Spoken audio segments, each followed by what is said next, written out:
아버지, 저는 결백합니다. 고문대 위에서 신음하던 아들이 숨을 거두었습니다. 1623년 겨울 한양의 차가운 옥사에서 한 청년이 죽어갔습니다. 그의 아버지는 불과 몇 달 전 나라를 구한 공신이었습니다. 그런데 왜 아들은 영모죄로 죽어야 했을까요? 그리고 1년 후 아버지와 온 가족이 저잣거리에서 처형당하는 참극이 벌어졌습니다. 도대체 무슨 일이 있었던 걸까요? 이 이야기가 궁금하시다면 영상 끝까지 봐주세요. 구독과 좋아요는 영상 제작에 큰 힘이 됩니다. 1624년 2월 한양의 차가운 바람이 저잣거리를 휩쓸고 지나갔습니다. 수천 명의 백성들이 거리를 가득 메운 채 한 곳을 응시하고 있었습니다. 그들의 시선이 향한 곳에는 한 사람의 목이 높은 장대 위에 걸려 있었습니다. 바로 한 달 전까지만 해도 조선 팔도를 뒤흔들었던 반란군의 수괴 이괄의 목이었습니다. 피가 엉겨붙은 그의 얼굴은 이미 형체를 알아보기 힘들 정도였지만 백성들은 누구나 그가 누구인지 알고 있었습니다. 저 사람이 정말 이괄 장군인가? 불과 1년 전에 나라를 구한 공신이었는데. 저잣거리 곳곳에서 수군거리는 소리가 들려왔습니다. 하지만 그 어떤 동정의 목소리도 크게 나올 수는 없었습니다. 역적의 목 앞에서 동정을 표하는 것은 곧 자신도 역적이 될 수 있다는 것을 의미했기 때문입니다. 그때 형조의 관리들이 다시 나타났습니다. 그들의 뒤로 결박당한 채 끌려오는 두 명의 남자가 보였습니다. 이괄의 아들 이우와 이집이었습니다. 26의 이우와 23의 이집은 아버지의 반란에 가담했다는 죄목으로 참수형을 받게 되어 있었습니다. 아버지의 반란에 동참한 역적의 자식들을 이제 처형하노라. 형조 관리의 목소리가 저잣거리에 울려 퍼졌습니다. 이우의 얼굴에는 공포와 후회가 뒤섞여 있었습니다. 그는 아버지를 따라 평안도에서 함께 군사를 일으켰지만 지금 이 순간만큼은 그 모든 선택을 후회하고 있었습니다. 이집은 고개를 떨구고 있었습니다. 그는 아버지의 거사 소식을 듣고 합류했지만 도망치다 붙잡혔습니다. 어머니, 동생들 미안합니다. 이우의 입에서 작은 신음이 흘러나왔습니다. 칼날이 번쩍였습니다. 망나니의 칼이 이우의 목을 내리쳤습니다. 한 번, 두 번, 세 번. 목이 몸에서 분리되었습니다. 백성들 사이에서 비명과 한숨이 터져나왔습니다. 곧이어 이집의 차례가 되었습니다. 23의 젊은이는 눈을 감은 채 마지막 순간을 맞이했습니다. 다시 칼날이 번쩍이고 또 한 명의 목이 떨어졌습니다. 이제 저잣거리의 장대 위에는 3개의 목이 나란히 걸렸습니다. 아버지와 두 아들의 목이었습니다. 삼족을 멸한다. 형조 관리가 다시 외쳤습니다. 역적 이괄의 삼족을 모두 멸하여 후세의 경계로 삼을지어다. 그의 선언이 끝나자마자 이괄의 처첩들과 어린 자녀들이 끌려 나왔습니다. 그들의 옷은 이미 천한 노비의 옷으로 바뀌어 있었습니다. 이괄의 본처는 눈물도 흘리지 못한 채 멍하니 서 있었습니다. 그녀의 옆에는 10살도 채 되지 않아 보이는 어린 딸이 떨고 있었습니다. 어머니, 오빠들이, 아버지가.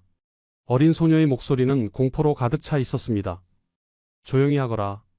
이제 우리는 노비다다. 노비는 말이 없어야 한다. 본처의 목소리에는 모든 것을 체념한 듯한 무기력함이 담겨 있었습니다. 대대로 전주 이씨 양반 가문의 부인으로 살아온 그녀는 이제 천한 관노비가 되어 평생을 살아가야 했습니다. 그녀의 자식들도 마찬가지였습니다. 태어나면서부터 양반의 자제였던 아이들은 이제 노비의 자식이 되었습니다. 그들의 미래는 이미 정해져 있었습니다. 평생 천한 일을 하며 자유를 박탈당한 채 주인의 명령에 복종하며 살아가야 하는 것입니다. 이괄의 집은 모두 허물어라.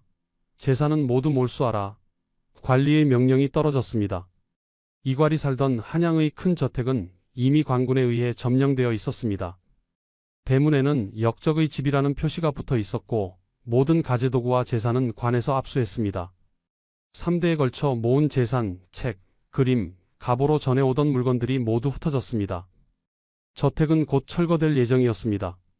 역적의 집이 그대로 남아있어서는 안 된다는 것이 조정의 뜻이었습니다. 한때 영광스러웠던 가문의 모든 흔적이 지워지고 있었습니다. 백성들은 이 광경을 지켜보며 각자 다른 생각에 잠겼습니다. 어떤 이는 역적이 당연한 최후라고 생각했고 어떤 이는 너무 가혹한 처벌이라고 여겼습니다. 하지만 대부분은 두려움을 느꼈습니다. 불과 1년 전만 해도 나라를 구한 공신이었던 사람이 이렇게 비참하게 끝날 수 있다는 사실이 그들을 두렵게 만들었습니다. 권력이란 것이 참으로 무섭구나. 하루아침에 공신이 역적이 되는구나. 누군가 상상이나 했을까요? 1623년 3월 광해군을 몰아내고 인조를 왕위에 올린 공신 중 하나였던 이괄이 단 1년 만에 이렇게 비참한 최후를 맞이할 줄을 말입니다. 도대체 무슨 일이 있었던 걸까요? 왜 그는 자신이 세운 왕을 배신하고 반란을 일으켰을까요? 그리고 그의 가족들은 왜 이런 참혹한 운명을 맞이해야 했을까요? 이 비극적인 이야기를 이해하기 위해서는 37년 전으로 거슬러 올라가야 합니다. 1587년 조선 전주 이씨 가문에서 한 남자아이가 태어났습니다. 그의 이름은 이괄, 자는 백인이었습니다. 전주 이씨는 조선 왕실과 같은 성씨를 가진 명문가였습니다. 물론 이괄의 집안이 왕실의 직계는 아니었지만 그래도 양반 가문으로서의 자부심과 전통은 충분히 가지고 있었습니다. 이괄은 어릴 때부터 무예에 뛰어난 재능을 보였습니다. 글 공부보다는 칼과 활을 더 좋아했던 그는 무과를 준비하며 청년기를 보냈습니다. 당시 조선에서 무신으로 출세하는 것은 문신만큼 쉽지 않았지만 이괄은 자신의 길을 확신하고 있었습니다. 1592년 이괄이 25살이 되던 해에 임진왜란이 발발했습니다. 조선 팔도가 왜군의 침략으로 아비규환에 빠졌을 때 이괄은 의병으로 전쟁에 참여했습니다. 그는 여러 전투에서 용맹을 떨쳤고 특히 기병을 이끄는 데 뛰어난 능력을 보였습니다. 7년간 이어진 전쟁 동안 이괄은 실전 경험을 쌓았고 전술과 병법에 대한 깊은 이해를 갖추게 되었습니다. 전쟁이 끝난 후 그는 정식으로 무과에 급제하여 조선의 무신으로 자리를 잡았습니다. 이괄의 명성은 서서히 높아졌습니다. 그는 북방의 여진족과의 교전에서도 여러 번 공을 세웠고 조정에서도 그의 능력을 인정하기 시작했습니다. 1600년대 초반 이괄은 이미 상당한 지위에 올라 있었습니다. 그는 여러 차례 변방의 중요한 군사 직책을 맡았고 군사들 사이에서도 존경받는 장수로 알려져 있었습니다. 이 시기 이괄은 결혼을 하고 아들들을 낳았습니다. 장남 이전, 차남 이후, 삼남 이집이 그들이었습니다. 이괄은 자식들을 엄격하게 키웠습니다. 특히 장남 이전에게는 큰 기대를 걸고 있었습니다. 너는 이 가문의 장남이다. 아비보다 더 큰 사람이 되어야 한다. 이괄은 늘 이전에게 이렇게 말했습니다. 이전은 아버지의 기대에 부응하려 노력했고 무예뿐만 아니라 학문에도 힘썼습니다. 그러나 조선의 정치 상황은 점점 복잡해지고 있었습니다. 광해군이 즉위한 후 조정은 대북파와 서인파의 당쟁으로 혼란스러웠습니다. 광해군은 대북파를 중심으로 정치를 펼쳤고 임목대비를 폐위시키고 영창대군을 죽이는 등 강경한 정책을 폈습니다. 이런 상황에서 많은 신하들이 불만을 품고 있었습니다. 이괄도 광해군의 정치에 완전히 동의하지는 않았지만 그는 무신으로서 자신의 임무에 충실했습니다. 그는 정치보다는 군사 문제에 집중했고 북방의 국경 방어에 힘썼습니다. 하지만 조선의 정치 격변은 곧 그의 운명도 바꾸어 놓게 될 것이었습니다. 1623년 초 비밀스러운 모임들이 한양 곳곳에서 열리고 있었습니다. 서인 세력을 중심으로 광해군을 폐위시키고 능양군 훗날의 인조를 왕위에 올리려는 계획이 진행되고 있었던 것입니다. 이 계획의 핵심 인물들은 김유, 이귀, 김자점 등이었습니다. 하지만 이들에게는 한 가지 큰 문제가 있었습니다. 군사력이 부족했던 것입니다. 아무리 명분이 있어도 실제로 궁궐을 점령하고 광해군을 폐위시키려면 강력한 군사력이 필요했습니다. 이때 이들의 눈에 들어온 사람이 바로 이괄이었습니다. 이괄은 당시 훈련도감의 중요한 직책을 맡고 있었고 군사들 사이에서 큰 영향력을 가지고 있었습니다. 이괄 장군, 이제는 결단을 내려야 할 때입니다. 김유가 이괄을 찾아와 말했습니다. 광해군의 폭정은 더 이상 참을 수 없습니다. 임목대비를 폐위시키고 영창대군을 죽였습니다. 이것이 과연 임금이 할 일입니까? 이괄은 고민에 빠졌습니다. 반정에 참여한다는 것은 목숨을 거는 일이었습니다. 성공하면 공신이 되지만 실패하면 역적이 되어 삼족이 멸문당할 것이었습니다. 하지만 이괄은 결국 반정에 참여하기로 결심했습니다. 그에게도 광해군의 정치가 옳지 않다는 확신이 있었고 무엇보다 이것이 출세할 수 있는 기회라고 생각했습니다. 좋습니다. 함께 하겠습니다. 군사는 제가 맡겠습니다. 이괄의 이 한마디로 반정의 성공 가능성은 크게 높아졌습니다. 1623년 3월 12일 밤 드디어 거사일이 다가왔습니다. 이괄은 자신이 지휘하는 군사들을 이끌고 은밀히 움직였습니다. 그는 훈련도감의 군사들과 함께 창의문 쪽으로 접근했습니다. 창의문은 한양 북쪽의 작은 문으로 경비가 상대적으로 약했습니다. 이괄은 이 점을 정확히 파악하고 있었습니다. 3월 13일 새벽 이괄이 이끄는 군사들이 창의문을 돌파했습니다. 문을 지키던 군사들은 갑작스러운 습격에 제대로 대응하지 못했습니다. 이괄의 군대는 곧바로 궁궐로 향했습니다. 창덕궁에 있던 광해군은 급히 도망쳤고 반정군은 순식간에 궁궐을 장악했습니다. 성공했습니다. 이괄의 외침이 새벽 하늘에 울려 퍼졌습니다. 인조 반정은 단 몇 시간 만에 성공을 거두었습니다. 그리고 그날 능양군은 인조로 즉위했습니다. 이괄은 반정의 1등 공신 중 한 명이 되었습니다. 아니, 적어도 그는 그렇게 될 것이라고 확신했습니다. 1623년 3월 13일 인조 반정이 성공한 그날부터 한양은 새로운 시대를 맞이했습니다. 광해군은 폐위되어 강화도로 유배되었고 능양군이 인조로 즉위했습니다. 반정에 참여한 신하들은 환호했습니다. 그들은 자신들이 나라를 구했다고 믿었고 당연히 그에 합당한 보상을 받을 것이라고 기대했습니다. 이괄 역시 마찬가지였습니다. 그는 반정의 성공에서 자신의 역할이 결정적이었다고 생각했습니다. 군사를 이끌고 창의문을 돌파한 것, 궁궐을 장악한 것, 이 모든 것이 자신의 공이었습니다. 이번에는 분명히 1등 공신이 될 것이다. 이괄은 가족들에게 이렇게 말했습니다. 우리 가문은 이제 조선 최고의 공신 가문이 될 것이다. 하지만 현실은 이괄의 기대와 달랐습니다. 1623년 4월 인조는 반정 공신을 책봉했습니다. 1등 공신에는 김유, 이귀, 김자점 등 서인 세력의 핵심 인물들이 이름을 올렸습니다. 그리고 이괄의 이름은 2등 공신 명단에 있었습니다. 이괄이 공신 명단을 확인한 순간 그의 얼굴은 굳어졌습니다. 2등 공신이라고? 그는 자신의 눈을 의심했습니다. 내가 군사를 이끌었는데, 내가 창의문을 돌파했는데 2등 공신이라고? 이괄의 가슴속에서 분노가 치솟았습니다. 하지만 그는 참았습니다. 겉으로는 공신 책봉을 감사히 받아들이는 척했습니다. 신은 황공하옵니다. 폐하의 은혜에 감사드립니다. 이괄은 인조 앞에 엎드려 절을 했습니다. 하지만 그의 마음속에서는 이미 불만이 자라나고 있었습니다. 공신 책봉식이 끝난 후 이괄은 1등 공신들을 바라보았습니다. 김유, 이귀, 김자점. 그들은 모두 문신들이었습니다. 물론 반정을 계획하고 주도한 것은 그들이었습니다. 하지만 실제로 목숨을 걸고 군사를 이끈 것은 자신이었습니다. 문신들끼리 서로 챙기는구나. 이괄은 쓴 웃음을 지었습니다. 무신은 아무리 공을 세워도 인정받지 못하는구나. 이괄의 주변 사람들도 그의 불만을 이해했습니다. 장군, 너무 부당한 일입니다. 장군의 공이 없었다면 반정은 불가능했을 것입니다. 하지만 이괄은 참고 또 참았습니다. 아직은 때가 아니라고 생각했습니다. 언젠가는 자신의 진가가 인정받을 것이라고 믿었습니다. 그러나 조정의 분위기는 점점 더 이괄에게 불리하게 돌아갔습니다. 1등 공신들은 조정의 요직을 차지했고 막강한 권력을 행사했습니다. 반면 이괄은 상대적으로 소외되었습니다. 회의에서 그의 의견은 자주 무시되었고 중요한 결정에서 배제되는 경우가 많았습니다. 이괄은 무신일 뿐이다. 군사 문제나 맡기면 된다. 조정 대신들 사이에서 이런 말들이 오갔습니다. 이괄은 이런 소문들을 들었고 그때마다 가슴속에 불만이 쌓여갔습니다. 하지만 그는 여전히 참았습니다. 자신이 무신이기 때문에 이런 대우를 받는 것이라고 스스로를 위로했습니다.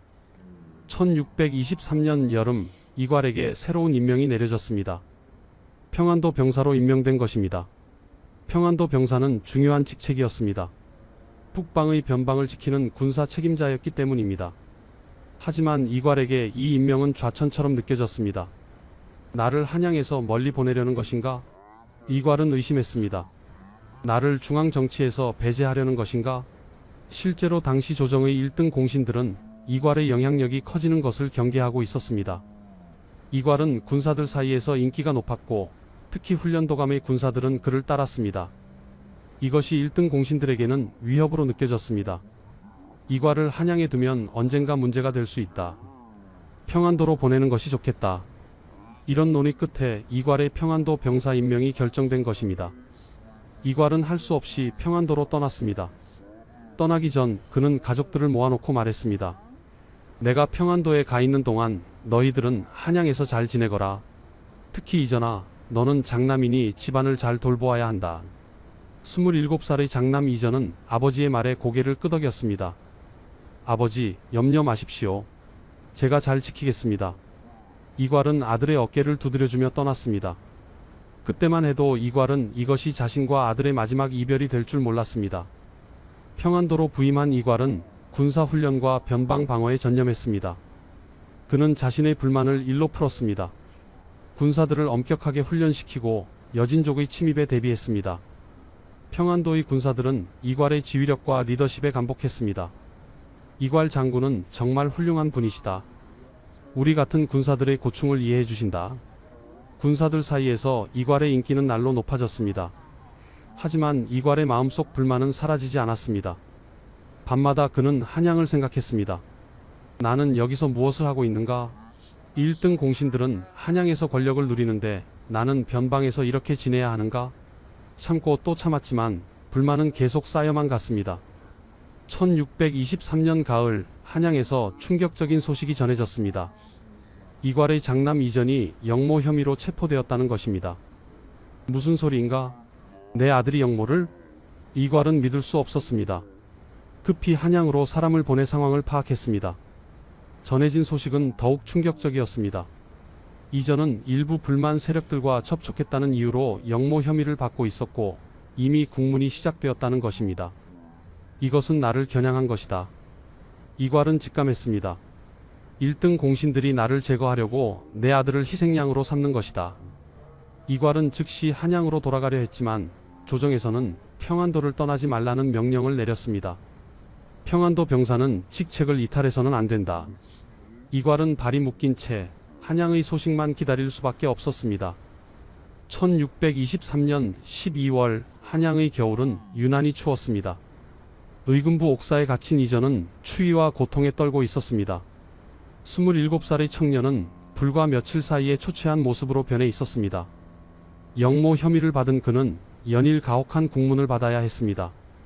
네가 모반을 계획했다는 증거가 있다. 자백하라. 국문관들이 소리쳤습니다. 소인은 결백합니다. 소인은 그 어떤 모반과도 관련이 없습니다. 이전은 필사적으로 부인했습니다. 하지만 국문관들은 그의 말을 믿지 않았습니다. 내 아버지 이괄이 조정에 불만을 품고 있다는 것을 우리는 안다. 그리고 너는 내 아버지의 뜻을 받들어 영모를 꾸민 것이다. 아닙니다. 아버지는 충신이시고 소인도 역시. 이전의 변명은 매질 소리에 묻혀버렸습니다. 고문이 시작되었습니다. 조선시대의 국문은 잔혹하기로 유명했습니다. 특히 영모죄는 가장 중대한 죄였기 때문에 국문도 더욱 가혹했습니다. 이전의 다리에 형틀이 끼워졌습니다. 으윽. 뼈가 부서지는 듯한 고통에 이전은 신음했습니다. 자백하라.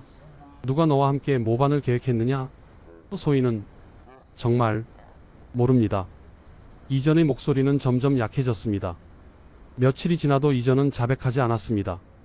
그는 정말로 영모와 관련이 없었기 때문입니다. 하지만 국문관들은 그를 믿지 않았습니다. 더 강하게 문초하라. 명령이 떨어졌습니다. 고문은 더욱 심해졌습니다. 이전의 몸은 상처투성이가 되었습니다. 그는 물도 제대로 마시지 못했고 음식도 거의 먹지 못했습니다. 추운 겨울 차가운 옥사 바닥에서 그는 서서히 죽어가고 있었습니다. 아버지, 소인은 정말 결백합니다. 이전은 의식이 흐려지는 가운데에도 계속 자신의 결백을 주장했습니다.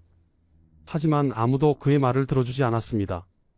옥사를 지키는 하급 관리들조차 동정의 눈빛을 보내지 않았습니다. 영모 죄인에게 동정을 보이는 것은 자신도 위험해질 수 있는 일이었기 때문입니다. 1623년 12월 어느 날 밤, 이전은 더 이상 버틸 수 없었습니다. 고문으로 인한 상처, 추위, 그리고 굶주림이 그의 몸을 망가뜨렸습니다. 어머니, 동생들, 죄송합니다. 이전의 마지막 말이었습니다.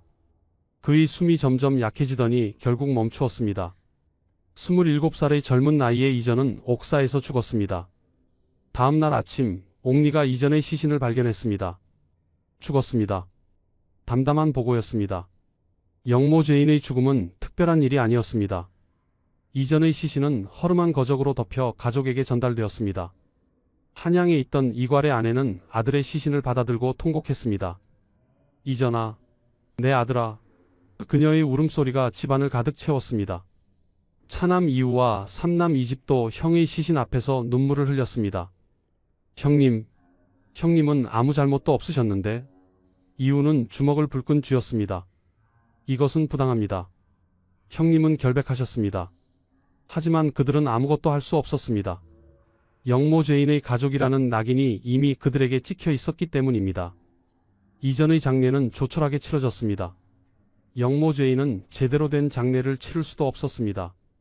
그의 묘는 한양 외곽의 허름한 곳에 만들어졌습니다.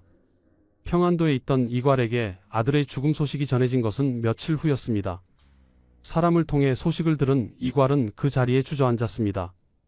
이전이 죽었다고? 그의 목소리는 떨렸습니다. 고문을 받다가 옥사에서 죽었다고? 이괄은 하늘을 우러러 외쳤습니다. 이것이 무슨 짓인가?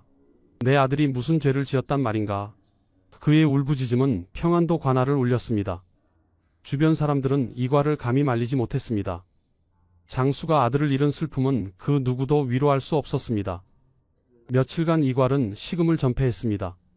그는 방 안에 틀어박혀 아무도 만나지 않았습니다. 그의 마음속에서는 슬픔과 분노가 소용돌이쳤습니다.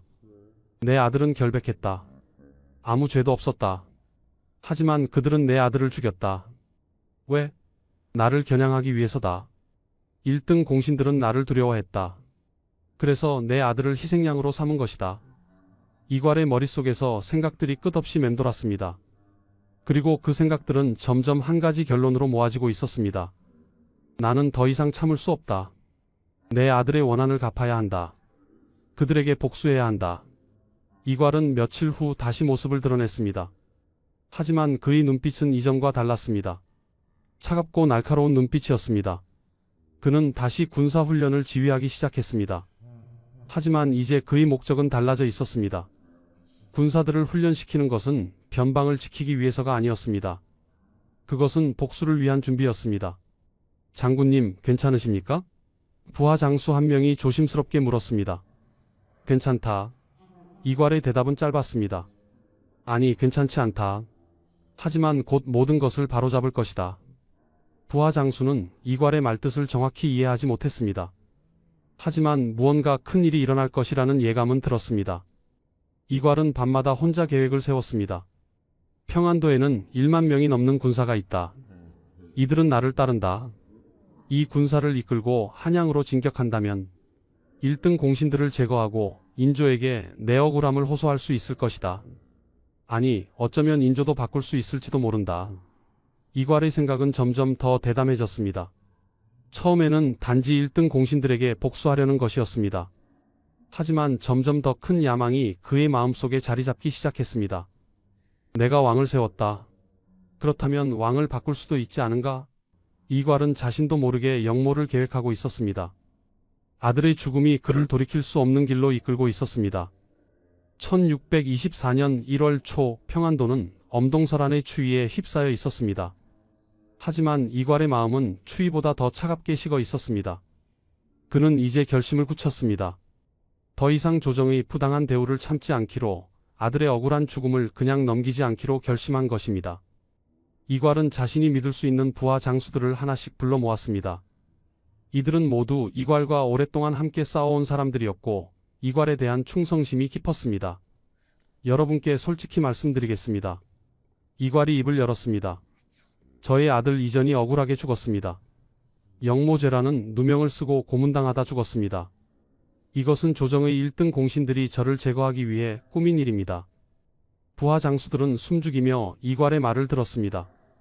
그들도 이미 이전의 죽음에 대해 들어서 알고 있었습니다. 장군님의 고통을 저희도 잘 압니다. 한 장수가 말했습니다. 너무나 부당한 일입니다. 저는 더 이상 참을 수 없습니다. 이괄의 목소리에는 결의가 담겨 있었습니다.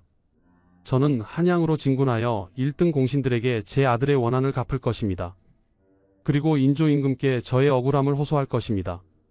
이괄은 잠시 멈췄다가 다시 말을 이었습니다. 하지만 이것은 위험한 일입니다. 여러분은 저를 따를 필요가 없습니다. 여러분의 가족과 미래를 위해서라도 저를 말릴 수 있습니다. 그러나 부하 장수들은 하나같이 고개를 가로저었습니다. 장군님, 저희는 장군님을 따르겠습니다. 장군님께서 억울하시다면 그것은 곧 우리 모두의 억울함입니다. 무신들은 항상 문신들에게 무시당해 왔습니다. 이제는 우리의 목소리를 내야 할 때입니다. 부하 장수들의 말에 이괄은 고개를 끄덕였습니다. 고맙습니다. 여러분의 충성을 잊지 않겠습니다. 이렇게 해서 반란의 핵심 세력이 형성되었습니다. 이괄과 그의 부하 장수들은 은밀히 거사를 준비하기 시작했습니다. 가장 먼저 해야 할 일은 군사를 모으는 것이었습니다. 평안도 병사 직책을 맡고 있던 이괄은 명목상으로는 약 1만 2천 명의 군사를 지휘할 수 있었습니다. 하지만 실제로 이들을 모두 동원하려면 명분이 필요했습니다. 여진족의 대규모 침입에 대비한다는 명목으로 군사를 소집하십시오. 한 부하가 제안했습니다. 좋은 생각입니다. 이괄은 동의했습니다. 이괄은 평안도 전역에 군사 소집령을 내렸습니다. 여진족이 대규모로 침입할 조짐이 보인다. 모든 군사는 영변으로 집결하라. 명령이 떨어지자 평안도의 군사들이 속속 영변으로 모여들기 시작했습니다. 군사들은 이괄을 신뢰했습니다. 그는 군사들을 아끼고 그들의 고충을 이해해주는 장수였습니다. 또한 실전 경험이 풍부하고 전술에 능했기 때문에 군사들은 그를 따르는 것을 자랑스럽게 여겼습니다. 이괄 장군님께서 우리를 이끄신다면 두려울 것이 없다. 장군님은 임진왜란 때부터 싸우신 분이시다. 군사들 사이에서 이런 말들이 오갔습니다. 며칠 사이에 약 1만 명이 넘는 군사가 영변에 집결했습니다. 이제 이괄에게는 강력한 군사력이 생긴 것입니다. 다음으로 이괄은 군사들에게 진실을 알려야 했습니다. 단순히 여진족과 싸우는 것이 아니라 한양으로 진군한다는 사실을 말해야 했습니다.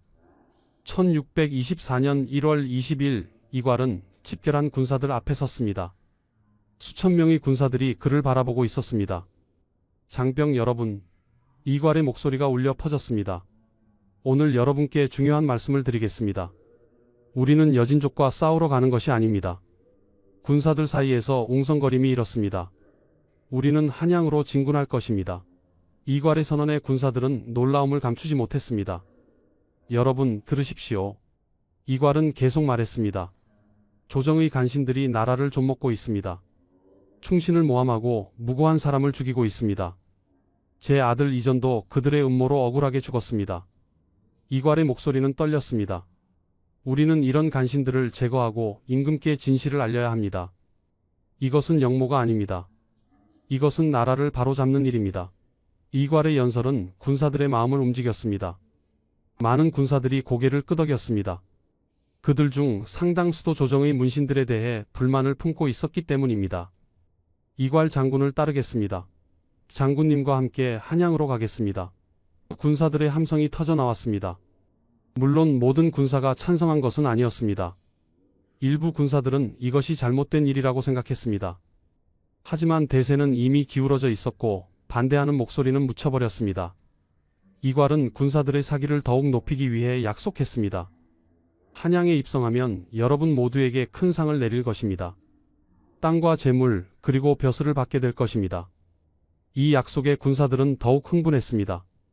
가난한 평민 출신의 군사들에게 이것은 일생일대의 기회처럼 보였습니다. 거사일이 정해졌습니다. 1624년 1월 24일 음력으로는 인조 2년 정월 초하루였습니다. 이괄은 이날을 선택한 데에는 이유가 있었습니다. 정월 초하루는 새해의 첫날로 조정에서는 각종 의례와 행사로 분주할 것이었습니다. 또한 겨울이라 군사 이동이 어렵기 때문에 조정에서는 반란을 예상하지 못할 것이라고 판단했습니다. 모든 준비는 끝났습니다. 부하 장수가 보고했습니다. 군량과 무기도 충분히 확보했습니다. 좋습니다. 이괄은 고개를 끄덕였습니다. 이제 단 한 가지만 남았습니다. 거사를 앞둔 마지막 밤 이괄은 혼자 있었습니다. 그는 아들 이전을 생각했습니다. 이전아, 아비가 내 원한을 갚아주마. 그리고 다른 아들들을 생각했습니다. 이후 이 집 너희들도 곧 아비를 따라오너라. 우리는 함께 새 세상을 만들 것이다. 이괄은 이미 한양에 있는 아들들에게도 연락을 보냈습니다. 거사가 시작되면 한양에서 합류하라는 내용이었습니다. 이괄은 또한 인조를 생각했습니다. 전하, 신은 전하를 배신하는 것이 아닙니다. 신은 단지 간신들을 제거하려는 것입니다. 하지만 이괄 자신도 알고 있었습니다. 이것이 변명에 불과하다는 것을.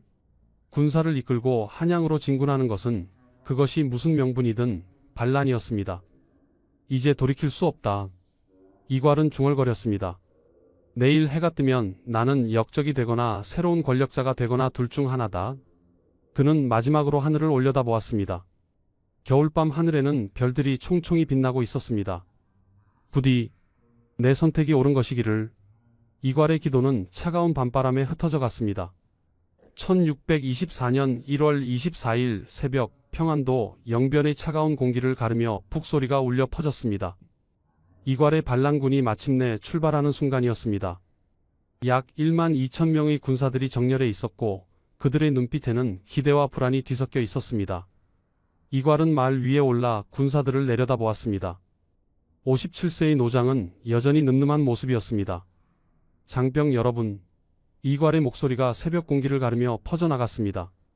오늘 우리는 역사를 바꾸는 행군을 시작합니다. 우리는 간신을 제거하고 나라를 바로잡을 것입니다. 우리의 행동은 정의롭고 우리의 명분은 분명합니다. 군사들이 함성을 질렀습니다. 만세, 만세, 만세. 그 함성 소리는 영변 전체를 흔들었습니다. 반란군은 영변을 떠나 남쪽으로 향했습니다. 이괄의 계획은 명확했습니다. 최대한 빠르게 한양으로 진군하여 조정이 제대로 대응하기 전에 수도를 점령하는 것이었습니다. 반란군은 빠른 속도로 이동했습니다. 이괄은 임진왜란과 수많은 전투를 경험한 노련한 장수답게 군사 이동을 효율적으로 지휘했습니다. 군량 보급도 철저했고 군기도 엄격하게 유지되었습니다. 약탈을 금한다. 이괄은 명령했습니다. 우리는 정의의 군대다. 백성들을 괴롭혀서는 안 된다. 이 명령 덕분에 반란군이 지나가는 고을의 백성들은 상대적으로 피해를 덜 입었습니다. 반란군이 남쪽으로 진군하는 동안 각지에서 놀라운 일이 벌어졌습니다. 많은 군사들이 이괄에게 합류한 것입니다. 이괄의 명성은 널리 알려져 있었고 조정에 불만을 품은 군사들이 적지 않았기 때문입니다. 이괄 장군을 따르겠습니다. 우리도 함께 싸우겠습니다. 황해도와 경기도 일대의 군사들이 속속 반란군에 합류했습니다. 며칠 사이에 반란군의 규모는 1만 5천 명으로 불어났습니다. 이괄은 이 상황에 고무되었습니다. 보시오, 백성과 군사들이 우리를 지지하고 있소. 그는 부하들에게 말했습니다. 우리의 명분이 옳기 때문이오. 한편 한양에서는 혼란이 가중되고 있었습니다. 이괄의 반란 소식이 처음 전해졌을 때 조정의 신하들은 믿을 수 없다는 반응을 보였습니다. 이괄이 반란을? 공신이 어찌 그럴 수 있단 말인가? 하지만 곧 확실한 정보가 들어왔고 조정은 발칵 뒤집혔습니다. 인조는 긴급회의를 소집했습니다. 이괄의 반란군이 남하하고 있다고 하니 어찌해야 하겠는가? 이인조의 목소리에는 당혹감이 배어 있었습니다. 1등 공신 김유가 나섰습니다. 전하, 즉시 군사를 보내 이괄을 토벌해야 합니다. 하지만 이괄은 조선 최고의 장수 중 한 명이오. 그를 상대할 만한 장수가 있겠소? 이인조의 질문에 신하들은 말문이 막혔습니다. 결국 조정은 장만을 총사령관으로 임명하여 토벌군을 편성했습니다. 하지만 군사를 모으고 준비하는 데에는 시간이 필요했습니다. 그 사이 이괄의 반란군은 계속 남하했습니다. 1월 말경 반란군은 이미 경기도에 들어섰습니다. 한양이 코앞이었습니다. 조정에서는 공포가 퍼졌습니다. 이괄이 곧 한양에 도착한다. 우리는 어떻게 해야 하는가? 일부 신하들은 도망칠 준비를 하기 시작했습니다. 인조는 급히 대책을 논의했습니다. 한양을 지킬 수 있겠는가? 전하, 한양의 방어군만으로는 역부족입니다. 상황은 점점 더 절망적으로 보였습니다. 결국 인조는 결단을 내렸습니다. 한양을 버리고 피난하기로 한 것입니다. 짐은 공주로 피난하겠다. 인조의 선언에 조정은 술렁이었습니다. 왕이 수도를 버린다는 것은 곧 국가의 위기를 인정하는 것이었습니다. 1624년 2월 초 인조는 소수의 호위 군사와 신하들만을 데리고 한양을 떠났습니다. 왕이 도망쳤다는 소식은 빠르게 퍼졌고 한양의 백성들은 혼란에 빠졌습니다. 임금님이 도망가셨다. 이제 어찌 되는 것인가? 공포와 불안이 도성을 가득 채웠습니다. 이괄의 반란군이 한양에 도착한 것은 2월 5일경이었습니다. 놀랍게도 한양의 성문은 열려 있었습니다. 인조가 떠난 후 제대로 된 방어 체계가 무너진 것입니다. 성문을 열어라. 이괄의 명령에 따라 반란군은 한양으로 입성했습니다. 거리에는 백성들이 숨죽인 채 지켜보고 있었습니다. 이괄은 군기를 엄정히 하여 약탈을 금지했습니다. 우리는 정의의 군대다. 백성을 해쳐서는 안 된다. 이 조치 덕분에 한양의 백성들은 큰 피해를 입지 않았습니다. 하지만 그들은 여전히 두려워했습니다. 반란군이 수도를 점령했다는 사실 자체가 충격이었기 때문입니다. 이괄은 곧바로 궁궐로 향했습니다. 창덕궁에 들어선 그는 빈 어좌를 바라보았습니다. 인조가 도망갔구나. 이괄은 씁쓸하게 웃었습니다. 내가 왕위에 올린 사람이 나를 두려워하여 도망쳤구나. 이괄은 잠시 어좌 앞에 서 있었습니다. 부하 장수들은 숨죽이며 그를 지켜보았습니다. 장군님, 이제 어찌하시겠습니까? 한 장수가 조심스럽게 물었습니다. 이괄은 대답하지 않았습니다. 그는 무엇을 생각하고 있었을까요? 자신이 왕위에 오를 것을 상상했을까요? 아니면 인조에게 자신의 억울함을 호소할 기회를 놓친 것을 후회했을까요? 한양을 점령한 후 이괄은 한 가지 조치를 취했습니다. 인조의 둘째 형인 흥왕군을 옹립하려 한 것입니다. 흥왕군은 인조와 달리 권력욕이 없는 인물로 알려져 있었습니다. 이괄은 흥왕군을 왕으로 세우고 자신이 실권을 장악하려는 계획을 세웠습니다. 흥왕군을 모셔오라. 이괄의 명령이 떨어졌습니다. 하지만 흥왕군은 이를 거부했습니다. 나는 역적의 괴뢰가 될 수 없다. 흥왕군의 단호한 거절에 이괄은 당황했습니다. 명분을 얻으려던 계획이 틀어진 것입니다. 이괄이 한양을 점령했다는 소식은 전국에 퍼졌습니다. 일부 지방에서는 이괄을 지지하는 움직임도 있었습니다. 하지만 대부분의 조정 신하들과 양반들은 이괄을 역적으로 규정했습니다. 이괄은 반역자다. 그를 토벌해야 한다. 각지에서 근황군이 조직되기 시작했습니다. 공주로 피난한 인조도 토벌군을 계속 보냈습니다. 장만이 이끄는 관군과 각지의 근황군이 속속 한양을 향해 모여들었습니다. 이괄의 짧은 승리는 곧 위기로 바뀌기 시작했습니다. 한양에 있던 이괄의 아들 이우와 이집은 아버지에게 합류했습니다. 아버지, 이우가 달려와 절을 했습니다. 아들이 늦었습니다. 늦지 않았다.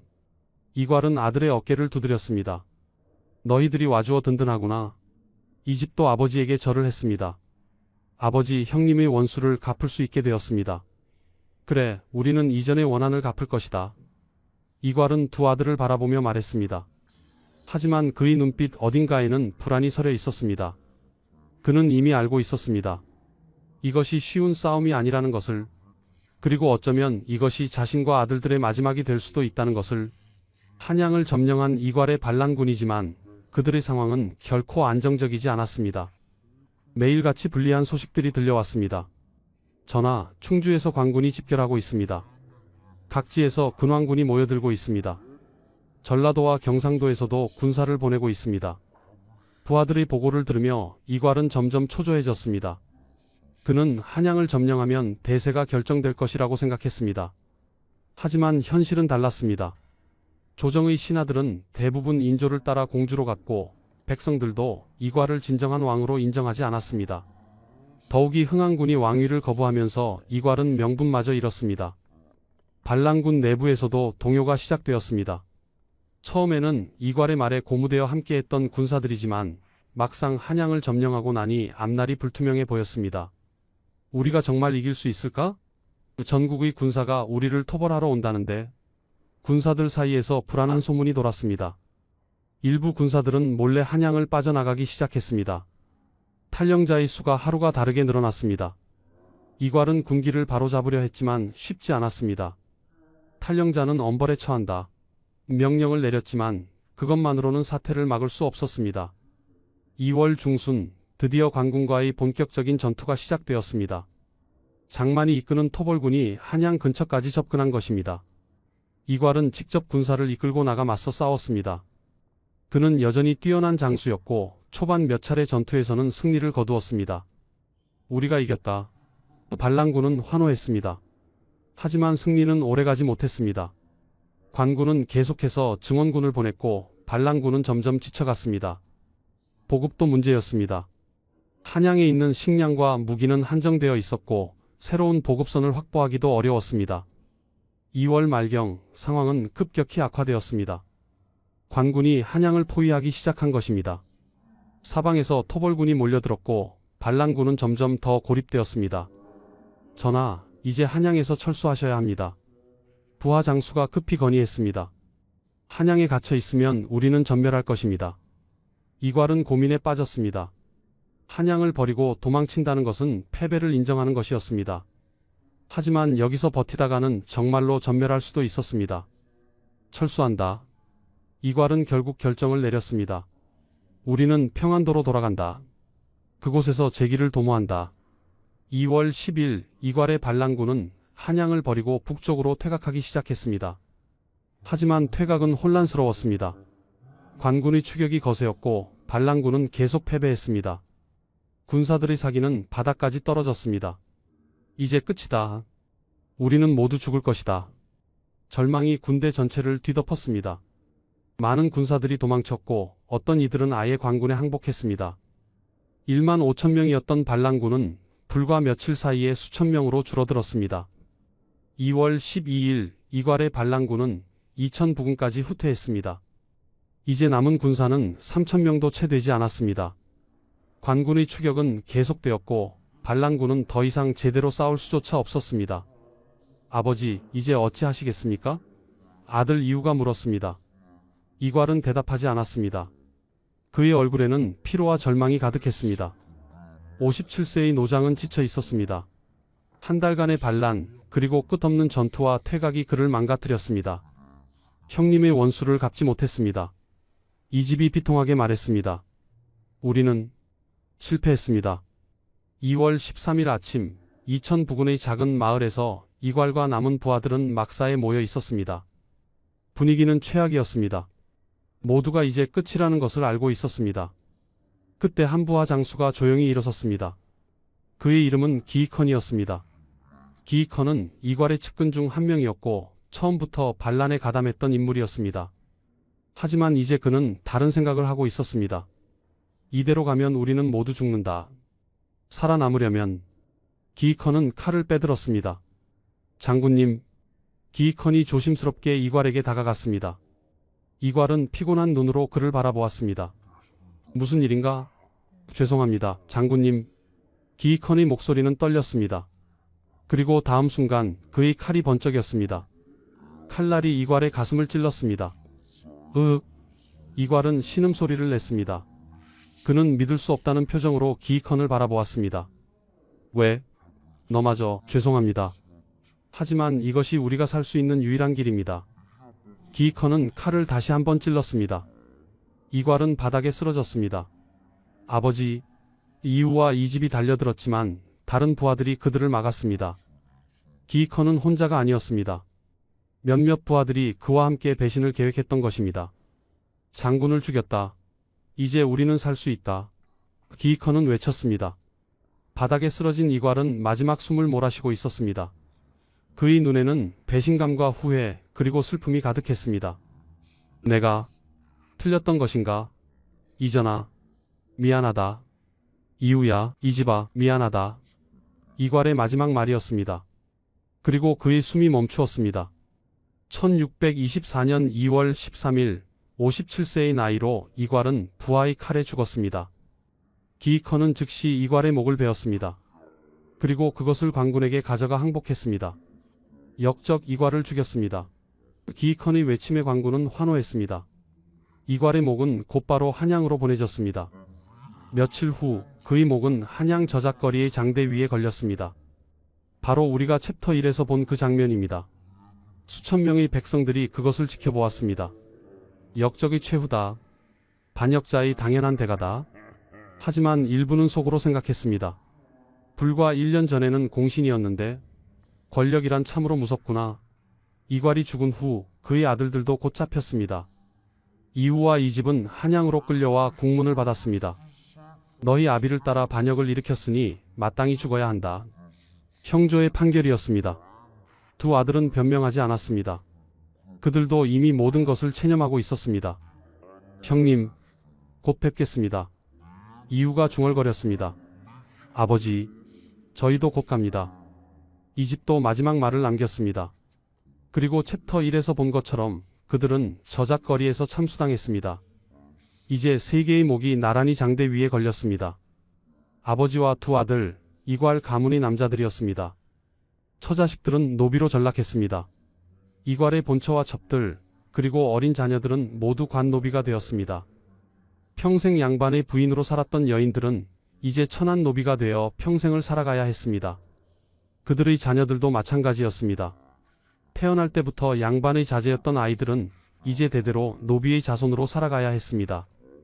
이괄의 집은 철거되었고 모든 재산은 몰수되었습니다. 대대로 전해오던 갑오들, 책들, 그림들이 모두 흩어졌습니다. 전주 이씨 이괄 가문의 모든 흔적이 지워졌습니다. 역사에는 단지 역적 이괄이라는 이름만 남게 되었습니다. 1624년 2월 이괄의 난은 약 20일 만에 완전히 진압되었습니다. 조선 조정은 승리를 선언했고 인조는 한양으로 돌아왔습니다. 반란에 가담했던 자들은 모두 엄벌에 처해졌습니다. 주모자들은 처형되었고 협조자들은 유배되었습니다. 조정은 이 사건을 통해 강력한 메시지를 보냈습니다. 반역은 절대 용납되지 않는다. 역적의 대가는 삼족의 멸문이다. 이괄의 가문은 완전히 역사에서 지워졌습니다. 그의 이름은 역적의 대명사가 되었고 후세 사람들은 그를 배신자이자 반역자로 기억하게 되었습니다. 조선 왕조실록에는 이괄의 난에 대한 상세한 기록이 남아 있습니다. 실록은 이괄을 탐욕스럽고 불충한 역적으로 묘사합니다. 이괄은 공신의 서열에 불만을 품고 반역을 일으켰다. 그는 임금의 은혜를 저버리고 나라를 혼란에 빠뜨렸다. 그의 죄는 만세에 용서받을 수 없다. 실록의 기록은 가혹했습니다. 승자가 쓴 역사였기 때문입니다. 이괄의 입장에서 본 억울함이나 분노는 기록되지 않았습니다. 단지 그가 역적이었다는 사실만이 강조되었습니다. 하지만 역사를 조금 더 깊이 들여다보면 다른 질문들이 떠오릅니다. 정말 이괄만이 잘못이었을까요? 공신 서열을 정할 때 조정은 공정했을까요? 이괄이 실제로 군사를 이끌고 창의문을 돌파했는데 그를 2등 공신으로 책봉한 것이 합당했을까요? 이괄의 아들 이전은 정말 역모를 계획했을까요? 아니면 정말로 1등 공신들이 이괄을 제거하기 위해 그의 아들을 희생양으로 삼은 것일까요? 이런 질문들에 대한 명확한 답은 없습니다. 역사 기록은 승자의 입장만을 담고 있기 때문입니다. 당시 조정의 상황을 보면 복잡한 권력 다툼이 있었음을 알 수 있습니다. 인조 반정 이후 공신들 사이에서는 권력 투쟁이 치열했습니다.